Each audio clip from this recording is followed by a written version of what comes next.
कुंभकर्ण को रामायण के सबसे बड़े वीरों में से एक माना जाता है, जिसके बल से न सिर्फ संसार बल्कि देवी देवताओं को भी डर लगता था। सभी देवी देवताओं ने मिलकर कुंभकर्ण को रोकने की बहुत कोशिश की थी और ये भी कहना गलत नहीं होगा कि अगर कुंभकर्ण अपने पूरी शक्ति का इस्तेमाल कर पाता तो शायद ये दुनिया कुछ अलग ही नजर आती। कुंभकर्ण के जन्म के बारे में दो कहानियां प्रचलित है। पहली तो ये कि वो पिछले जन्म में श्री कृष्ण के पार्षद विजय था, जो समत कुमारों के श्राप के कारण राक्षस हो गया। दूसरी कहानी के अनुसार राजा प्रताप भानु को एक दुष्ट राजा ने तपस्वी बनकर सलाह दी कि वो ब्राह्मणों को खाने पर आमंत्रित करे। प्रताप भानु के चले जाने पर दुष्ट राजा ने ब्राह्मणों की हत्या करके उनका मांस प्रताप भानु की रसोई में रखवा दिया। प्रताप भानु ने वही खाना ऋषियों को परोस दिया, पर इससे पहले कि वो अन्न ग्रहण करते आकाशवाणी ने उनको चेतावनी दी और खाना खाने से रोक दिया। ब्राह्मणों ने प्रताप भानु और इसके भाई अरिमर्दन को राक्षस योनि में जन्म लेने का श्राप दे दिया, पर जब उन्हें पता चला कि वो निर्दोष है तो उन्होंने वरदान दिया कि उनकी मुक्ति श्री विष्णु के हाथों से होगी। प्रताप भानु ने जहाँ रावण के रूप में जन्म लिया, वही अरिमर्दन का जन्म कुंभकर्ण के रूप में हुआ। कुंभकर्ण बचपन से ही खाने का बहुत शौकीन था और कहा जाता है कि वो 5 देशों के बराबर का खाना अकेले खा जाता था। जब उसके खाने के लिए अन्न कम पड़ने लगा तो उसे जो कुछ भी मिला उसने वही खाना शुरू कर दिया, फिर चाहे वो पेड़ हो, पत्थर हो या इंसान या देव पुरुष ही क्यों ना हो। इससे देवी देवताओं को ये चिंता होने लगी कि कुंभकर्ण अपनी भूख मिटाने के लिए पूरी दुनिया को तबाह कर डालेगा। कुंभकर्ण को पके भोजन के साथ खड़ी फसलें भी चट कर जाता था, जिससे दुनिया में अकाल भी आ सकता था।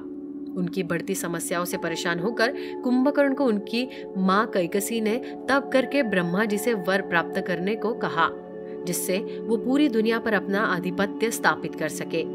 रावण, कुंभकर्ण और विभीषण तीनों ने कठोर तपस्या कर ब्रह्मा जी को प्रसन्न किया, पर ब्रह्मा जी को इस बात की चिंता थी कि अगर कुंभकर्ण ने अपने लिए कोई बड़ा वरदान मांग लिया तो उन्हें संभालना देवताओं के लिए मुश्किल हो जाएगा। इसलिए ब्रह्मा जी ने सरस्वती देवी से अनुरोध किया कि वो उनकी मति भ्रमित कर दे। सरस्वती ने ऐसा ही किया और फलस्वरूप इंद्रासन की जगह कुंभकर्ण ने निद्रासन मांग लिया। ब्रह्मा जी ने कुंभकर्ण को 6 महीने सोने और केवल 1 दिन जागने का आशीर्वाद दिया और साथ में ये चेतावनी भी दी कि जिस दिन उन्हें उनकी नींद से समय से पहले जगाया जाएगा उस दिन उनकी मौत हो जाएगी। उसी दिन से कुंभकर्ण का नया जीवन शुरू हुआ, जहाँ वो 6 महीने में एक बार जगता था। उस दिन वो घड़े घड़े भर के मदिरा पान करता था, फिर अपने आसपास उपलब्ध हर चीज को खा जाता था, फिर चाहे वो घड़े हो, भोजन, राशन या उसके खुद के सैनिक। वो इतना विशाल था कि उस पर हाथी दौड़ाए जा सकते थे। रावण ने कुंभकर्ण के विश्राम के लिए एक अलग महल का निर्माण करवाया था, जहाँ वो सोया रहता था।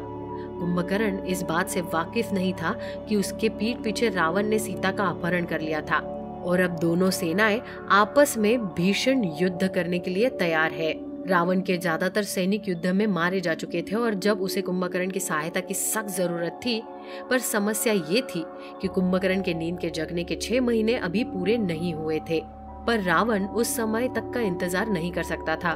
उसने अपनी सेना को कुंभकर्ण को उठाने के लिए भेजा।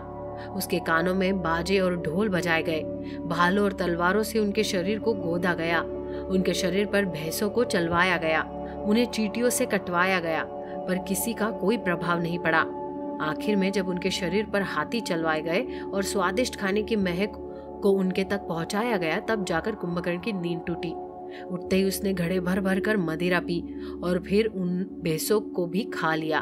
उसने जी भरकर भोजन किया और वहां मौजूद सैनिकों को भी खा गया।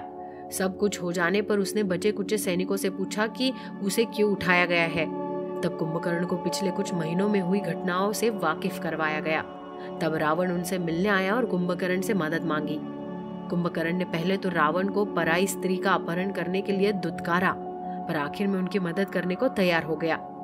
पर कुंभकर्ण को यह भी एहसास हो गया था कि उसका अंत निकट है, क्योंकि उन्हें वक्त से पहले जगा दिया गया था। उन्हें इस बात का डर था कि उनकी मौत के बाद उनके शरीर को पर्वत समझकर बंदर उसे कुतर सकते हैं और वानर सेना उनके शरीर को शत विक्षत कर सकते हैं। इसलिए उन्होंने अपने सैनिकों को यह आदेश दिया कि अगर युद्ध में उनकी मौत हो जाती है तो उनके सर को समुद्र में फेंक दिया जाए, ताकि उनका नोचा हुआ शरीर किसी को न मिले। ये सब व्यवस्था कर कुंभकर्ण युद्ध के लिए तैयार हुआ और रण क्षेत्र में पहुंचा। वहां पहुंचकर उसने हाहाकार मचा दिया। असंख्य बंदरों को ऐसे ही खा गया, कई उसके पैरों के नीचे आ गए, कितनों को उसने हाथ से मसल दिया। तब श्री राम ने कुंभकर्ण के साथ युद्ध करने की ठानी। श्री राम ने पहले हाथ काटे, फिर पांव और आखिर में उनका सर धड़ से अलग कर दिया। राम को कुंभकर्ण की आखिरी इच्छा का पता था, इसलिए उन्होंने उसके सर को बाण से उड़ाकर दूर एक पहाड़ी पर रखवा दिया। आज भी हिमालय की कंचनजंगा की एक पहाड़ी जो नेपाल में स्थित है, उसका नाम कुंभकर्ण है, क्योंकि माना जाता है कि ये वही जगह है जहाँ कुंभकर्ण का सर आकर गिरा था। इस तरह श्री राम ने कुंभकर्ण का संहार कर पूरी मानव जाति का उद्धार किया।